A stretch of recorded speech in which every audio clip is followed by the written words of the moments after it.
Les experts de l'IMO, le débat.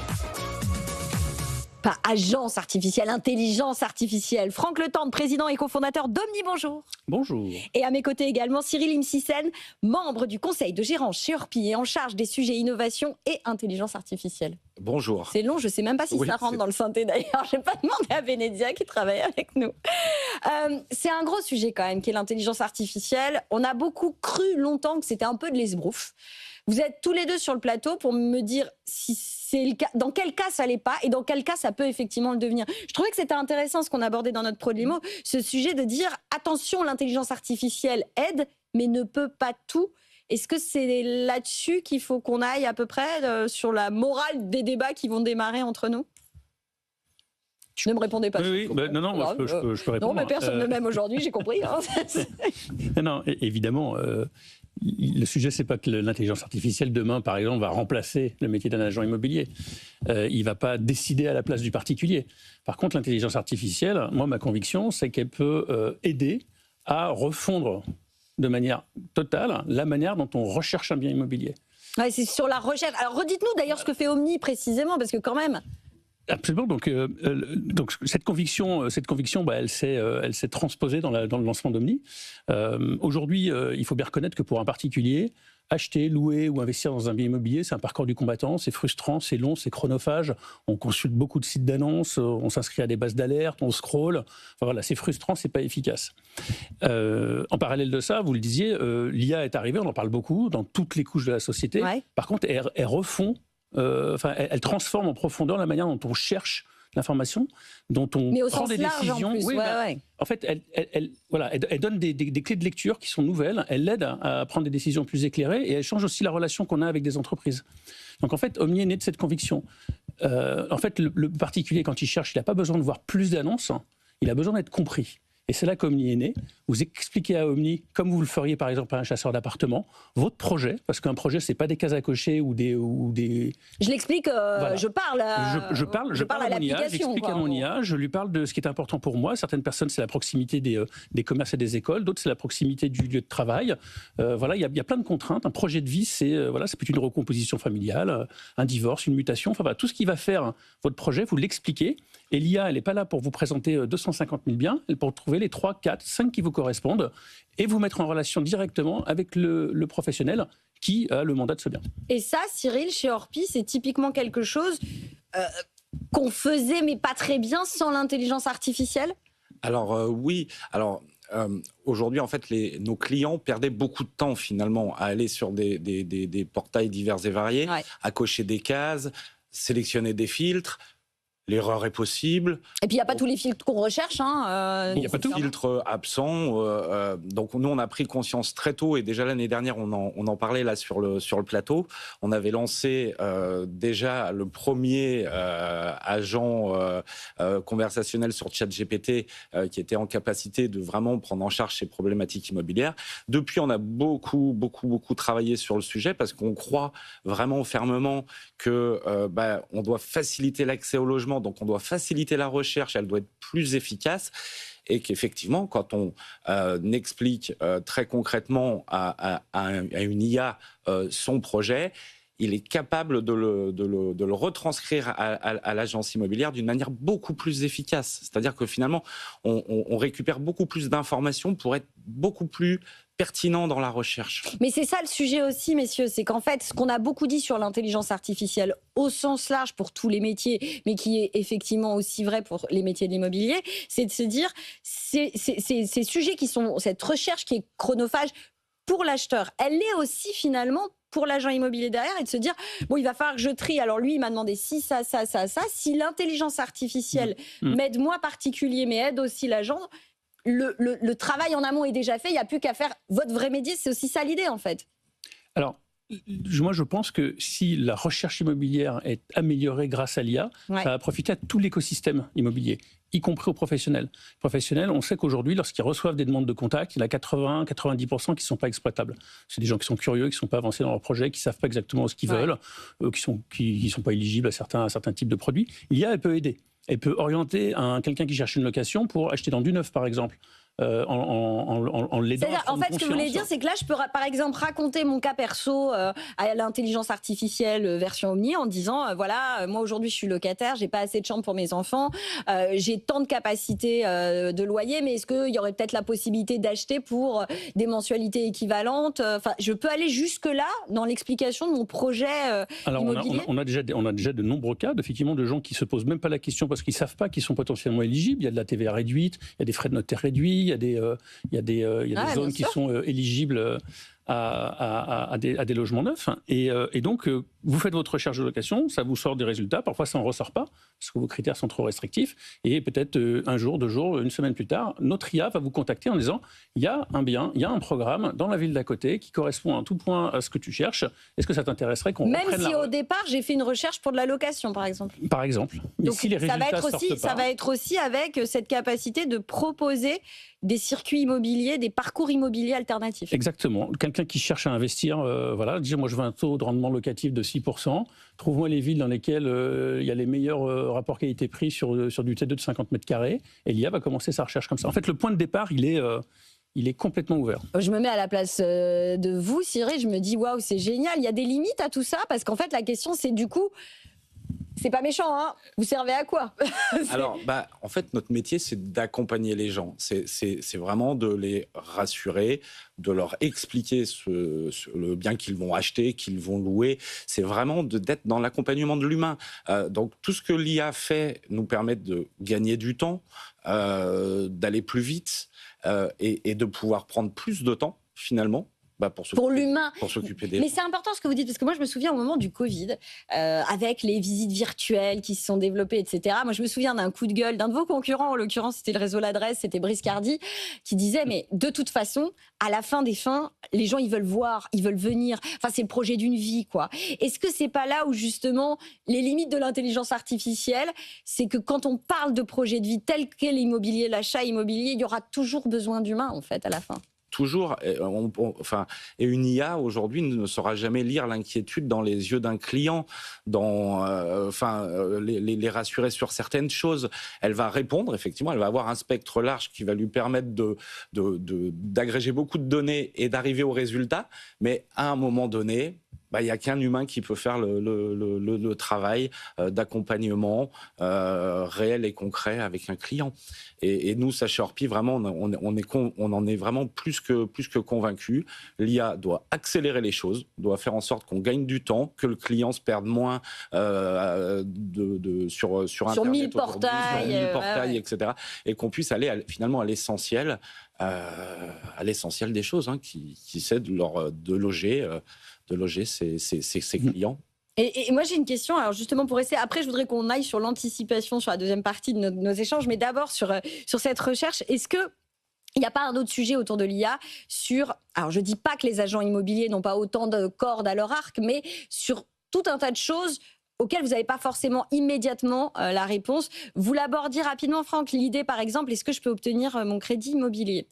Combien ça va représenter de mensualité? Est-ce qu'il y a des crédits bonifiés? Est-ce que la performance énergétique peut rentrer en ligne de compte? Aujourd'hui, vous parliez d'inquiétude dans les yeux des clients. On sait que l'un des freins majeurs, c'est soit les taux d'emprunt, soit juste l'inquiétude et cette forme d'autocensure que peuvent avoir les gens qui pensent que de base, ils ne pourront pas acheter. Est-ce que l'intelligence artificielle, justement parce qu'elle agrège des données immenses, peut permettre aussi justement que vous vous retrouviez face à des gens qui ont un petit peu moins d'inquiétude dans les yeux, en fait? Alors nous, on a construit une infrastructure de données qui enrichit les biens immobiliers qu'on référence sur notre plateforme. On a connecté plus d'une 50aine de bases, les nuisances sonores, les écoles, les lieux de culte, les événements, les lieux culturels, sportifs, les taux de criminalité par quartier. Voilà. Donc quelqu'un qui dit je veux vivre dans un quartier calme, si c'est un appartement qui est en face d'une cour d'école, avec un nombre de mains courantes un peu plus élevé que de la normale, on ne va pas lui proposer. On va pas lui proposer. Donc il y a encore une fois, elle ne va pas décider à la place de l'humain, elle va comprendre l'intention. et elle va transférer cette intention en un projet ultra qualifié pour l'agent immobilier. Mais est-ce que si moi je demande à votre IA, je sais même pas, elle s'appelle Omni aussi? Elle s'appelle Omni, ouais. Alors si je demande à Omni, ok, le bien que tu m'as proposé, il est vachement bien. Maintenant, est-ce que tu penses que j'en ai la capacité de l'acheter compte tenu des taux actuels sur les crédits immobiliers? Quel type de banque je dois aller voir? Enfin voilà, et je veux dire, est-ce qu'on peut avoir à moyen long terme cette espèce de package complet? Alors, je vais dire, à moyen terme, nous, l'idée, c'est de pouvoir encapsuler, voilà, ce qu'on appelle des modèles, enfin, voilà, dans le parcours de l'IA, en fait, parce que l'IA, c'est un chef d'orchestre, et elle va aller chercher les compétences là où elles sont. Et donc, on va de plus en plus référencer des mini-IA spécialisées, tantôt dans le calcul de l'endettement, tantôt dans le calcul des capacités de remboursement, tantôt, enfin, voilà, et elle fera appel à ces IA, et on pourra lancer la conversation jusqu'au bout. Mais parce que ça, Cyril, ça peut être intéressant pour vous aussi, pour faire le tri. Alors, j'imagine qu'il n'y a plus trop de visites inutiles, mais il y en a eu. Il pourrait y en avoir avec des gens qui prétendent à des biens qui ne leur correspondent pas financièrement parfois. Et finalement, c'est aussi gagner du temps aussi pour vous. Alors complètement. Alors nous, c'est complètement en ligne avec notre stratégie en fait de réseau. Voilà, puisque j'en profite aussi pour dire que notre Orpi-IA est live depuis hier. C'est-à-dire qu'on l'a lancé officiellement. Donc voilà, vous pouvez tester. Voilà, c'est live. J'irai lui causer. Vous pourrez aller lui causer. Et en parallèle, on a ouvert Orpi Financement. Donc, en fait, qui permet de faire justement la suite logique de l'intention d'achat. Ouais. De l'intention d'achat. Et pour les bailleurs, Orpi Assurance, qui permet aussi de... Ouais, vous êtes obligés aujourd'hui. Donc, aujourd'hui, on est sur une stratégie où, effectivement, on doit être sur tous les fronts pour prendre le client du début à la fin de sa recherche. Utiliser l'IA au bon moment quand il faut gagner du temps, mettre de l'humain quand on en a besoin et d'essayer d'être le plus cohérent possible dans nos parcours. Et aujourd'hui, quand vous poussez la porte d'une agence Orpi, l'idée c'est qu'on puisse finalement aller du début à la fin et à toutes les époques de sa vie finalement. Qu'on soit étudiant, on va commencer à louer son premier logement, qu'on devienne investisseur demain et qu'on puisse finalement répondre à toutes les problématiques. Le fameux parcours résidentiel. Des vrais parcours clients. Et je suis vraiment convaincu que l'IA dans tout ça, elle a un rôle à jouer clé d'accélérateur vraiment et de facilitateur parce qu'il y a trop de friction dans des parcours immobiliers, de friction avec les banques, il y a des frictions. Enfin, c'est un chemin rempli de frictions. Ouais, donc si on arrive à lever certaines d'entre elles, je pense qu'on va faciliter l'accès au logement. Et ça, c'est un peu le but ultime de... C'est un peu le Graal. Ouais, il nous reste 5 minutes, je disais, je voulais quand même qu'on aborde l'aspect d'anticipation que peut avoir l'intelligence artificielle. On en parlait avant de rentrer sur le plateau, je disais, à un moment donné, les fortes chaleurs qu'on traverse tous aujourd'hui et pour les jours qui viennent, et sans doute jusqu'à la mi-juillet, visiblement, ça pourrait, à moyen long terme, telles les passoires thermiques, finalement nous dégoûter des bouilloires thermiques. Est-ce que, grâce à cette intelligence artificielle et à la manière dont on recherche l'immobilier, vous serez en capacité, chez Omni et d'autres, de pouvoir justement anticiper ces changements majeurs de valorisation de patrimoine, de désir des Français pour quel logement, pour quelle région? Ça, c'est des choses que vous allez pouvoir percevoir avant tout le monde? Omni, c'est vraiment un outil qui permet de comprendre l'intention. Donc on va être capable d'analyser, et d'ailleurs notre IA s'enrichit de ces discussions. Donc plus vous discutez avec l'IA, comme vous le feriez avec un chasseur, plus vous en dites. Alors je sais que parfois il y a des réserves en disant comment ça va être exploité, si j'en dis trop, voilà, qu'est-ce que ça va être fait. Mais en fait, livrez votre projet, parce que plus elle aura d'informations, plus elle sera efficace dans la recherche, et on saura dire quels sont les critères. Est-ce que les gens cherchent plutôt à la montagne? Est-ce qu'on a des afflux massifs des centres-villes vers les extérieurs? Est-ce que ce qui compte pour les gens, c'est la qualité des écoles, la qualité des transports? Est-ce qu'il y a des zones qui font l'objet de plus de recherches que d'autres? On va être capable comme ça de comprendre l'intention, ce qu'encore une fois, les outils classiques ne permettent pas de comprendre, parce qu'un 3 pièces de 75 mètres carrés pour 250 000 €, ça ne dit rien de votre intention. Et ça, c'est vraiment le but ultime. Et d'ailleurs, j'espère qu'on aura l'occasion de revenir sur ce plateau pour pouvoir présenter les résultats de cette étude. Parce qu'on va être vraiment le premier à donner vraiment l'intention très en amont de ce qui va déclencher un projet immobilier. Et ce qui me renvoie vers vous, Cyril, forcément, parce que ma question, c'est est-ce que ça, c'est pas le Graal aussi, de pouvoir anticiper la recherche de demain, en fait? Mais complètement, parce que, vous savez, quand on fait des estimations de biens immobiliers, en fait, bien sûr, il y a le prix d'hier, de celui qu'on a vendu, mais aussi finalement, c'est quelle est la pression, quelles sont les intentions. Est-ce que finalement, on a 10 clients qui ont l'intention d'acheter ce type de bien ou pas? Donc l'intention, c'est vrai que c'est une composante absolument essentielle, même pour faire des estimations. Mais c'est ça, ça peut revoir complètement, c'est ce qu'on se disait, la valeur du patrimoine, et donc vous être amené à dire à votre vendeur, bah ouais, hier, votre bien, bah, il valait tant, mais en fait, aujourd'hui, les gens, ils veulent se mettre à l'ombre, donc votre balcon plein sud, bah, ça les intéresse plus, quoi. Oui.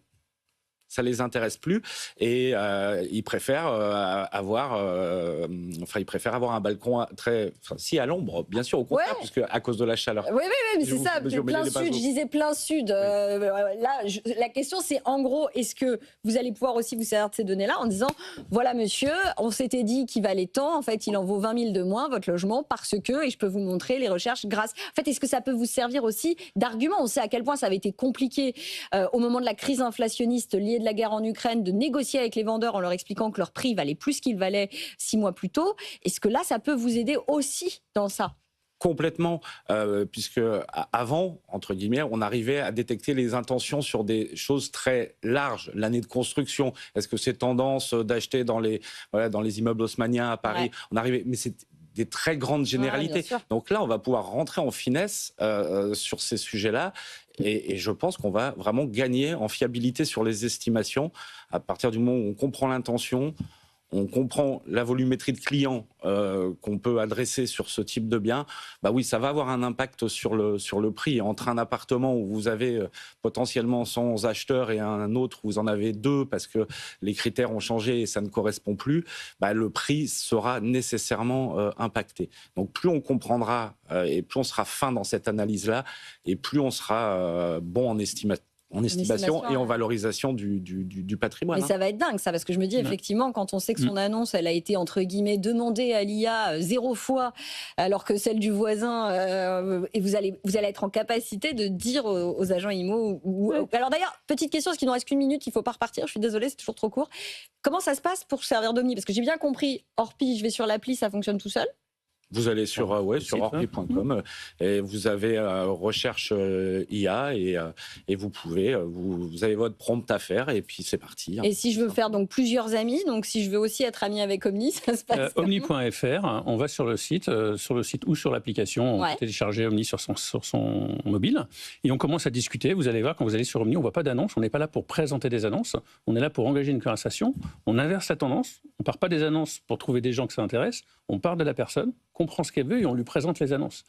Notre conviction, c'est que la bataille des 20 prochaines années, là où les 20 dernières années, c'était une bataille de visibilité, c'était vraiment exposer l'offre au plus grand nombre, la bataille de demain, c'est la compréhension de l'intention. Et donc ça va se jouer là, parce que ce qui aura de la valeur, y compris pour les professionnels de l'immobilier, c'est la compréhension de cette intention. Et où est-ce qu'elle va démarrer? Sur les IA. Et ce qui fait que vous êtes copains aussi, d'ailleurs, je crois. Qu'on se parle. Ah bah oui, on se parle. Ah non, mais je voulais conclure là-dessus. Là, je sais qu'Alban, il va faire partir le jingle de l'émission. Mais donc, je sais qu'aussi, l'enjeu, c'est que vous arriviez tous à travailler ensemble pour créer aussi cet écosystème le plus large possible. Parce que vous le disiez, il y a l'intention, mais il y a aussi quand même les professionnels terrain aussi qui peuvent diffuser aussi le physique. Vous avez besoin les uns des autres, très clairement. Tout à fait. Tout à fait. Il faudra toujours un être humain pour ouvrir la porte, rassurer, expliquer. Et aller acheter des tréteaux pour aller aider notre ami Kelly France en début d'émission. C'est ça. toujours cette nécessité-là. Complètement. Sur l'immobilier, oui, bien sûr. Merci à tous les deux. Cyril Imsissem, membre du conseil de gérance chez Orpi et en charge des sujets innovation et intelligence artificielle. Et merci à Franck Le Tendre, président et cofondateur d'Omni, d'avoir été avec nous. Les experts de l'IMO reviennent demain à l'heure de votre déjeuner sur BFM Business. Les experts de l'IMO sur BFM Business.